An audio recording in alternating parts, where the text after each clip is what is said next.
Great. How's your combine experience so far? I mean, yesterday was hectic, but it's been pretty fun. Myles, Arlington, Tarrant County, and A&M have never had a number one overall pick. Luke Jokel obviously was the closest with all three.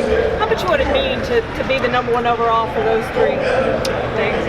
It would be great. Not only be the number one pick from my hometown, but also from my college, and that'd be a huge nod to my friends, family, and teammates. Myles, why should you be the number one pick?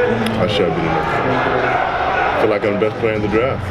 And I feel like I'll prove that today and tomorrow. With your college and your skills, you draw some comparisons to Von Miller. What do you think about those comparisons, being a guy like him? He probably has a little bit more skill than me. He's been doing it for a little bit longer, but I feel like I'm a little bit bigger, a little bit stronger, and I'll catch up in that regard to skill. How important would the number one pick be for you as a competitor? It shows I'm top dog, at least from the beginning, and I gotta, once I'm in the NFL, I can't just, hang my hat on that. I gotta keep on rising. Myles, how did the game affect you during the season?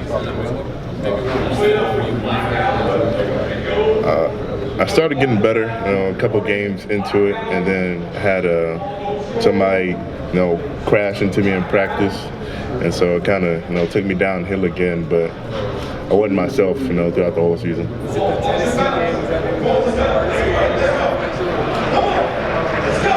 It was those first couple weeks, Tennessee, Alabama.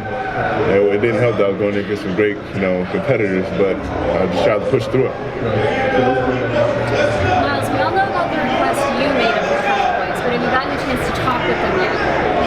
I have not. I didn't think it would be taken so seriously, so I wasn't really wanting to talk about it. Just talk about being maybe number one and proving I can be. Think you'd be a good fit in Dallas? I believe so.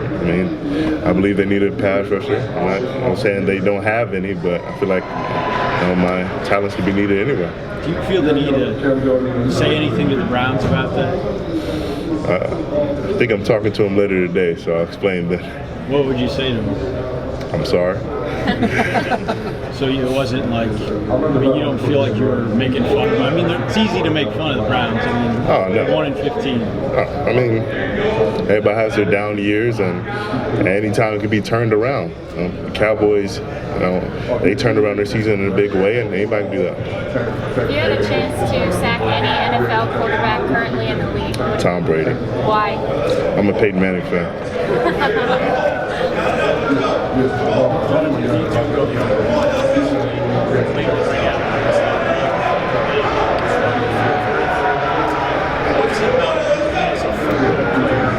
That could go in and begin to change that culture.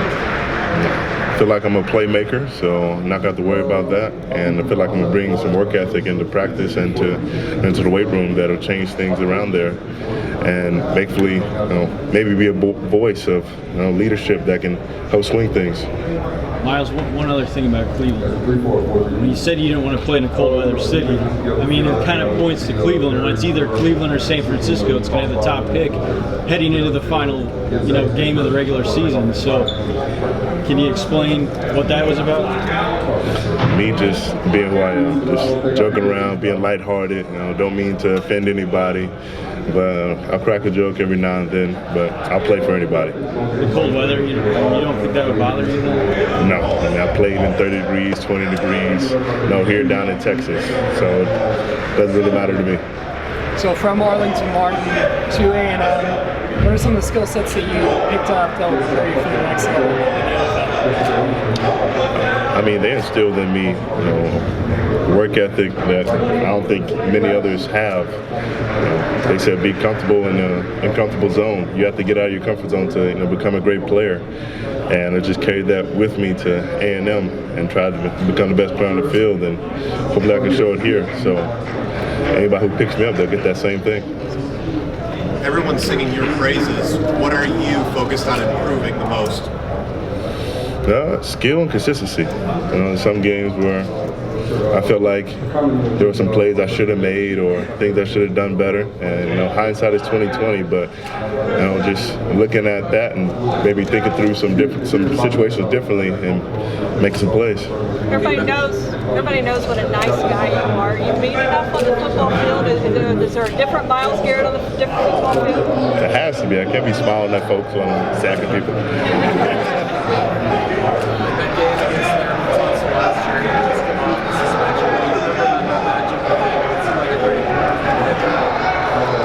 I feel like he had a lot of help. I feel like he always had a guy next to him who could, give some help here and there. And I felt like the quarterback was getting off quickly. So I feel like if I have my one-on-one, I'm going to beat him many times he beat me. You come from such an athletic family, and Maria said she's the best athlete in the family. Do you think you're the best athlete in the family? Not yet. She's a national champion, so when I become a maybe Super Bowl champion, then I can be on her level. Myles, how good does a defensive lineman have to be worthy of the #1 pick? I assume if that would happen for you, you can't just be a starter. You really got to be an impact guy. How good do you think you have to be to make it worth it for a team to put you at #1? You got to be a game changer. You got to be able to turn the tide of a game at any given time. Somebody who, when it's third and 15, and maybe there's fourth quarter and we need a stop to get the ball back, they put you in and say you're the guy. That's how good you have to be. What is it about you that makes you that kind of guy? I've been in those situations before, and I've made those plays. And I've showed that, in crunch time, I'll make a play. I'll cause a sack fumble, and I'll be a game changer and a playmaker. How good is Devontae Fields? I mean, he taught me most of what I know back in high school. So he's got the skill, he's got the technique, and I hope somebody takes a chance on him. Myles, what's the weirdest question you've received from a team that you've been evaluated by? What's my biggest regret? No, weirdest question that you've received in evaluations of teams. That is the weirdest question. Okay. I have a follow-up. Would you ever dip a slice of pizza in some milk? No. Okay. Thank you for my weirdest question. There you go. So how did you answer that? Yeah, what is the biggest?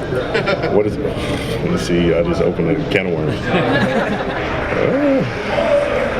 That cowboy video.